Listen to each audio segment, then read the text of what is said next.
Precisa guardar isso? Precisa ficar guardando essas notas? Não, isso daí eu tenho anotado, pode ficar tranquilo. Ah, tá. Eu vou mandar uma planilha para coordenação. Pode ficar tranquilo que. Ah, só se você quiser, né? Tipo, anota lá, tirei tanto na lista. Porque lembra que eu fiz o trabalho e a lista. E aí os dois somados dá 20. Aí o trabalho, por sinal, eu já recebi de algumas pessoas. Aí alguns outros eu abri e-mail aqui agora, eu vi que mandaram também, eu vou confirmar um por um, tá? Quando vocês me mandarem por e-mail. Se eu não mandei confirmação, espera um pouquinho.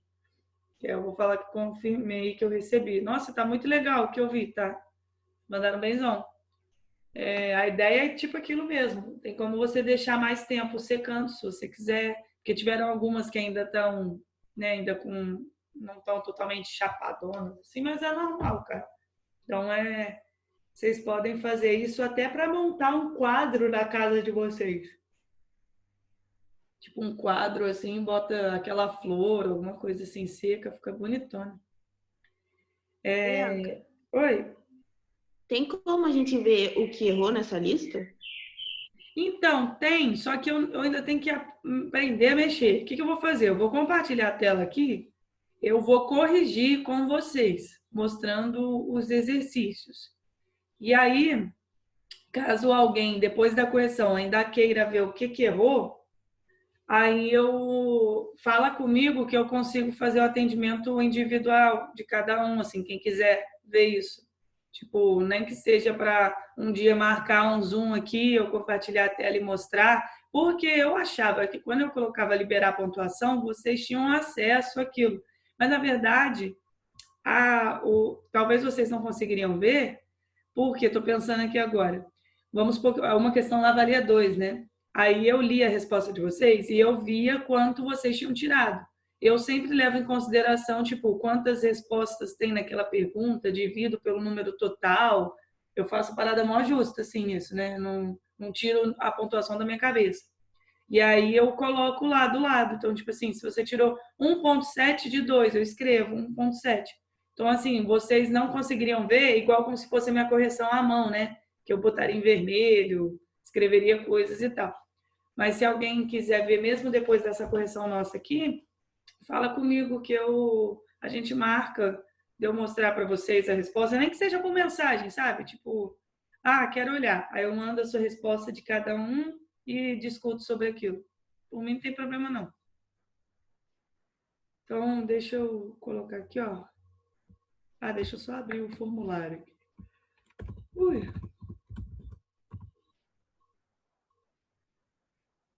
Como eu tinha colocado no arquivo, gente, que o trabalho era até dia 20, que é hoje, mas no arquivo está como 21. Então, não tem problema se alguém deixou para me enviar só amanhã, não, tá?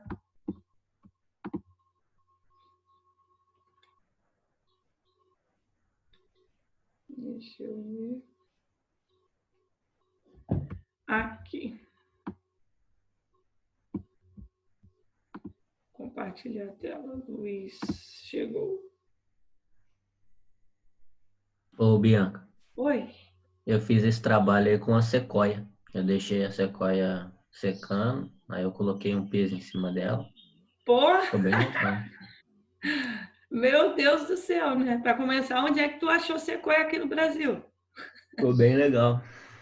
Você tem que ir lá para fora, né? Porque não sei onde que tem sequoia aqui, não. Juro. Deve ter ficado maneiro, tá? Nossa, você deve ter usado muito jornal para secar, na moral. Foi bem legal, sério. E você acredita que não coube na cartolina? Imagino, né? Bichão daquele grandão, né, gente? Olha só, tô compartilhando aqui, tá todo mundo conseguindo ver? Tem aqui, ó. Olha como que aparece para mim, tá? Perguntas, eu consigo ver as respostas de vocês. Aí depois, quando eu for nas respostas, aqui do lado vai estar escrito tipo um underline traço 2, que é o valor. E aí eu leio a resposta e eu coloco o valor que é correspondente à resposta. Então, olha só nessa primeira. Sabe-se que as plantas apresentam alternância de gerações ou metagênese. Descreva como é o ciclo de vida de uma planta no geral, dando também o nome do ciclo, evidenciando qual etapa ocorre a meiose. Eu considerei várias coisas. Teve gente que escreveu na forma sequencial, tipo gametófito, setinha gametas, setinha fecundação. Desse jeito eu considerei também. Você só tinha que descrever o quê? As principais partes. Que tem uma fase gametófito, que é haploide, que forma gametas, que esses gametas se encontram, fecundação, formam um zigoto, que é diploide, que dá origem a um esporófito, que é diploide, e esse esporófito forma esporos, e esses esporos vão depois formar o próprio gametófito. Então, você tinha que escrever mais ou menos isso, da forma que for, era para escrever isso. Aí aqui, eu estou perguntando também, dando o nome do ciclo. Ciclo haplodiplobionte. Teve gente que esqueceu de colocar o nome do ciclo. Colocou tudo e faltou o nome. Botou o ND aqui, ó, evidenciando em qual etapa ocorre a meiose. Mal, eu acho que todo mundo acertou esse daqui. Que acontece na hora da formação dos esporos, né? Meiose espórica. Então, assim, o nome do ciclo, se você esqueceu só o nome do ciclo, tem um pouquinho a menos, sabe? Eu tirei uns pontinhos só. Porque isso daqui, eu tenho 3 coisas nessa questão. O ciclo da vida, o nome do ciclo e onde que ocorre a meiose. Então, aí eu considerei... deixa eu só ver aqui. Qual Júlia que é? Qual Júlia que é? Que entrou aqui agora. Deixa eu ver se eu já tinha... A Pina e a Ferrari eu já tinha dado, né? Enfim, Júlia que entrou agora. Deve ser a Júlia Alves. Juju, né? Sim. Tá. Marquei aqui. Então, essa seria a resposta da primeira. Aí, descendo aqui, ó. O reino plantar é representado por mais de... Ah, aqui estava faltando número, né, gente? Perdão. É porque eu devo ter colocado e foi sem. Mas, gente, peraí. Tá. Eu quero voltar. Peraí. Tá bom, já foi, já a chave da resposta. Aqui, tá. O reino plantar é representado por... Deve ser, tipo, umas, sei lá, 500 mil espécies, cuja história evolutiva foi marcada pela grande capacidade adaptativa, blá, blá, blá, blá, blá. Aqui está falando assim, ó, explique o que para ele, para o Paulo Salles. Vocês viram que foi o Paulo Salles que queria saber isso, né? Ninguém nem comentou da Achei minha... uma graça. Ninguém nem comentou da gracinha que eu fiz nessa lista, tá? Fiquei chateada porque eu fiz isso para vocês irem. Ó, Paulo Salles observou essa árvore evolutiva, blá, blá, blá. Explique para ele o que significa cada passo evolutivo. Algumas pessoas confundiram, gente. Vamos lá. Embriófitas, isso daqui, gente. Tá, briófita, pteridófita, gímea e angiospermas. Embriófitas são todas elas. Embriófitas é o embrião retido no gametângio feminino ou no aparelho reprodutor feminino. O que você tivesse colocado, tá ok. Traqueófitas, vasos condutores de seiva. Então, a partir de pteridófitas tem. Espermatófitas, sementes. Antófitas é só flor. Muita gente colocou flor e fruto, mas eu não tirei ponto disso, tá? Então, eu falei, não, tudo bem, as pessoas confundem mesmo. Então, se você tivesse colocado pelo menos flor, tá certo. Então, era só isso que era para vocês escrever. Teve gente que colou coisa do Google falando das espécies, gente, não precisava disso tudo, tá? Era só falar o que era cada coisinha. Aí, ó, se o gametófito de... Cara, muita gente errou isso por bobeira, mas assim, errou, tipo, só a letra E. E aí, eu considerei também proporcional. Se o gametófito de uma briófita como um musgo possui X cromossomos, quanto vai ter? No esporófito. Se o gametófito é haploide, o esporófito é diploide. Então, o esporófito é 2x, né? O esporo é haploide, então é X. Protonema, gente, vem antes do gametófito, então é X também. Os rizoides estão no gametófito, então também é X. E o esporângio, gente, o esporângio não está no esporófito? Então, ele é 2x. Teve gente que... Muitas pessoas colocaram que o esporângio é X. Alguém tinha falado alguma coisa aí? Baianca. Oi? Eu fiquei com dúvida mesmo só no protonema e me surgiu uma dúvida em relação ao protalo, a outra bicha lá. Então, protalo é um gametófito das gimnospermas. Aham. Mas o que você ficou com dúvida na última que falava Não, disso? não, eu fiquei com dúvida na classificação de N e 2N. Então, o protalo é o gametófito, ele só leva um nome diferente, que é protalo. E ele, por ser gametófito, ele continua sendo haploide. Show. Show? Mas, professora, e aquele outro O que talo você é falou? da pteridófita, né? Protalo é da pteridófita. Ah, tá. Oi, fala, Enzo. Aquele pró... Esse... Eu não consigo ver. Protonema? Esse protonema. Esse. O protonema, gente, é tipo assim, um esporo caiu no chão, vai formar o gametófito. Deixa eu abrir aqui uma imagem para vocês verem se eu conseguir clicar nisso aqui. Foi.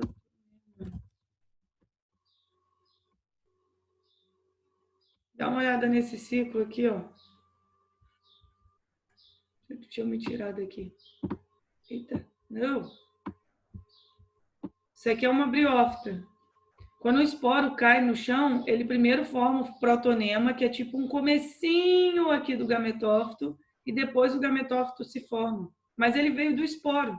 Se o esporo era haploide, o protonema também vai ser haploide. Olha uma imagem de um protonema aqui. Entendi, professora. Valeu. Aí, voltando. No processo de adaptação ao ambiente terrestre, a Suzy, né, queria saber a diferença de tamanho. Então, observou que as briófitas, o primeiro grupo, tinha tamanho reduzido. E aí, cadê? Que relação existe entre o mecanismo de transporte de água e o tamanho dessas plantas?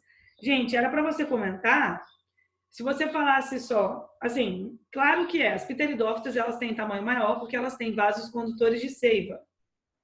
Isso, se você só colocasse isso, você está explicando por que as briófitas não têm tamanho grande? Não. Não. Quando você fala, eu levei em consideração várias coisas, mas assim, quando você fala que só as pteridófitas têm vasos condutores de seiva e as briófitas não. Tá, mas o que isso tem a ver? O que isso tem a ver com tamanho? Mas teve gente que colocou certinho, tipo, que as pteridófitas têm vasos condutores de seiva e os nutrientes conseguem chegar mais rápido em outras partes do corpo, que permite um maior crescimento. Já as briófitas, elas fazem esse transporte de nutrientes por difusão, então leva muito tempo. Então, se ela fosse muito grande, não conseguiria, porque ela não tem vaso condutor. Então, isso restringe o tamanho dela. Claro que se você não precisava ter colocado todas essas palavras, né? Mas, assim, só falar, a pteridófita tem vaso condutor de seiva. Aqui, gente, eu estou falando que relação existe entre o mecanismo de transporte de água e o tamanho dessas plantas nesses grupos. Então, se você fala só que a pteridófita tem vaso condutor de seiva, você está falando só uma característica da pteridófita. Não está falando por que ela é grande por causa disso, não está falando nada da briófita. Então, assim, algumas coisas... Eu levei em consideração bastante coisa aqui. Mas vocês deixaram a Suzy curiosa ainda, tá? Então, explique para a Suzy que está curiosíssima, algumas coisas ela não soube ainda. E aqui o último, gente, a palavra anatomicamente. O que vocês entendem disso? Anatomia. Visual. Então, quando você vai comparar o esporófito de uma samambaia ao esporófito de um musgo, anatomicamente, era falar sobre o formato, como que é a estrutura. Se você falasse o esporófito de uma samambaia, ele parece são várias folhas que tem os soros embaixo e fica em cima de um caule que é chamado rizoma. Essas folhas com soros, os esporos são produzidos ali dentro. Isso é a explicação anatômica. O musgo, o esporófito, ele é formado, tem tipo um filete com uma cápsula na ponta e os esporos são produzidos lá dentro e essa cápsula abre e libera os esporos. Isso é anatomia. Se eu falasse assim, compare o esporo de uma samambaia ao de um musgo e não colocasse a palavra anatomicamente, aí você podia falar, tipo, que o esporófito de um musgo, ele não é duradouro, ao contrário do da samambaia, que sempre está lá. Isso daí eu até levei em consideração algumas coisas. Mas, assim, anatomicamente, presta atenção nas palavras. Teve gente que explicou falando sobre ciclo de vida. Não é a explicação anatômica, tá bom? Isso daqui era, tipo, bem simples, essa questão. Era só para você falar do formato, de como que é o corpo do esporófito, entre aspas, assim. Então, aqui, temos aqui as respostas. Se alguém depois quiser ver, quero ver como é que foi a minha resposta e a sua correção. Fala comigo que depois eu mando para vocês. Ok? Todo mundo foi? Deixa eu beber uma água aqui.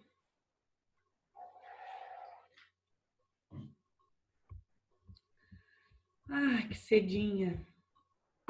Então, né, a gente parou. Tá. Isso aqui a gente já tinha falado.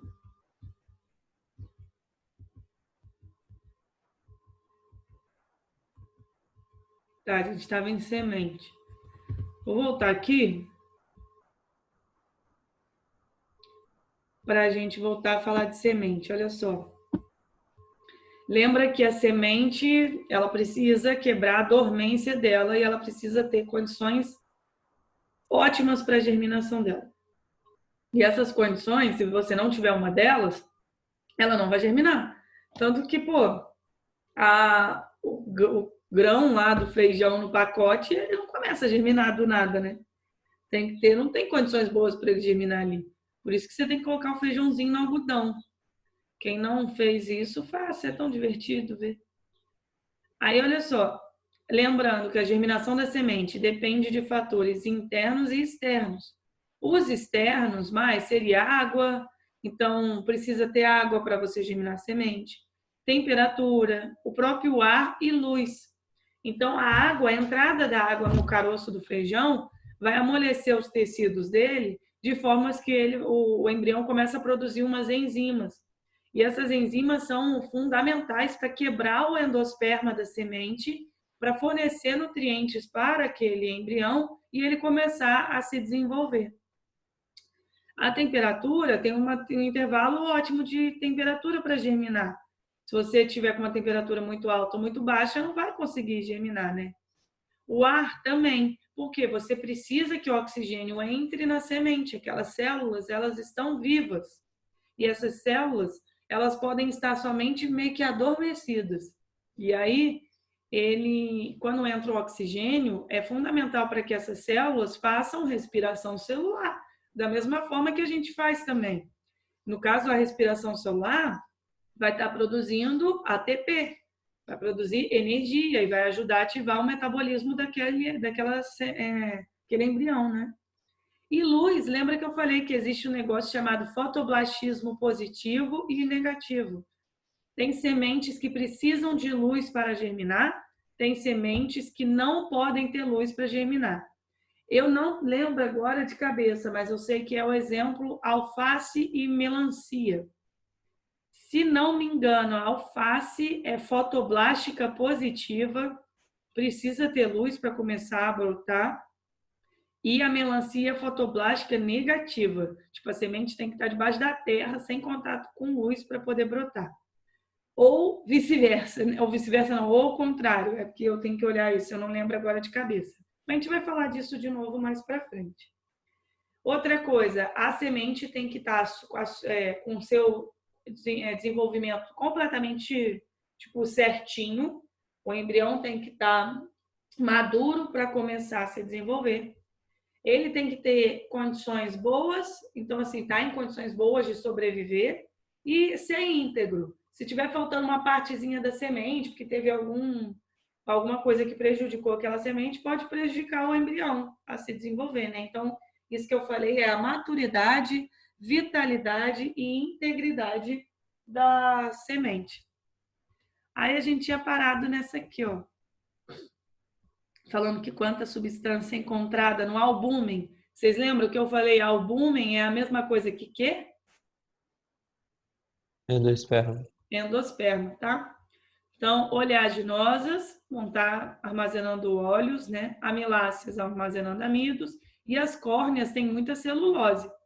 Então, assim, essas aqui, tem alguma coisa aqui que vocês não gostam? Tem, ó, aqui é castanha do Pará, castanha de caju, amêndoa, macadâmia, nozes e pistache. Vocês gostam disso aqui?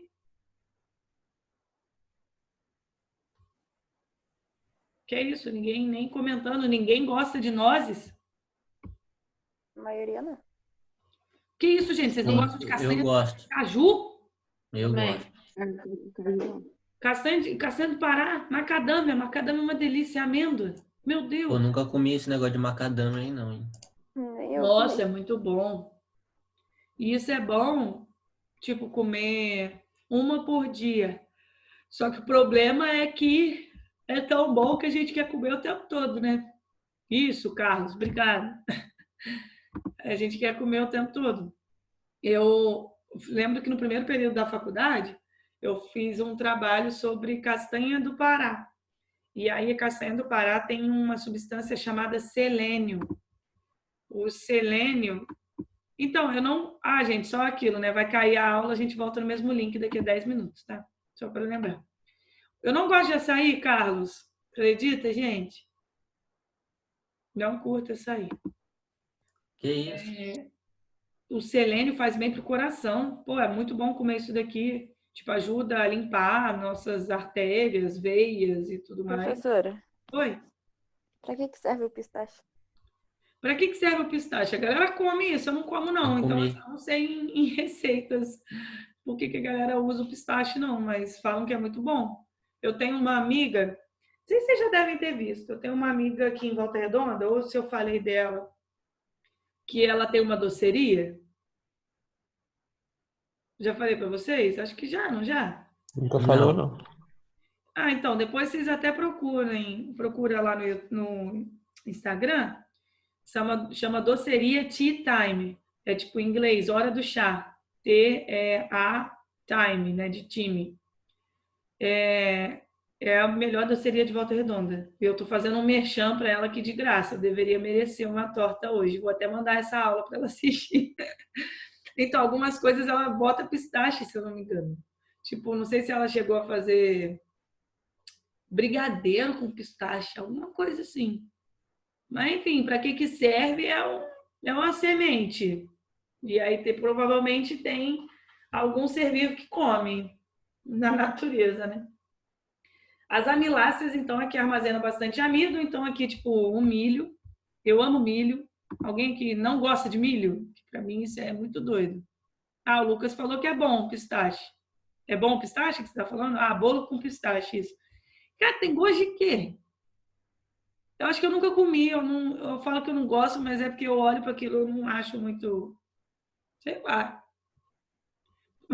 Por que vender perfume, Kelvin? Ô, gente, e café? Então, eu tenho que dizer para vocês que eu não gosto de café, né? Já me Ah, falaram que para eu ia com isso. aprender a gostar de café no mestrado, quando eu entrei, porque você precisa ficar acordado, né? Escrever, blá, blá, blá. Eu gosto do cheiro do café. Na hora que tá fazendo café, o cheiro é maravilhoso, mas o gosto não tem nada a ver com o cheiro. É que você nunca tomou da minha avó.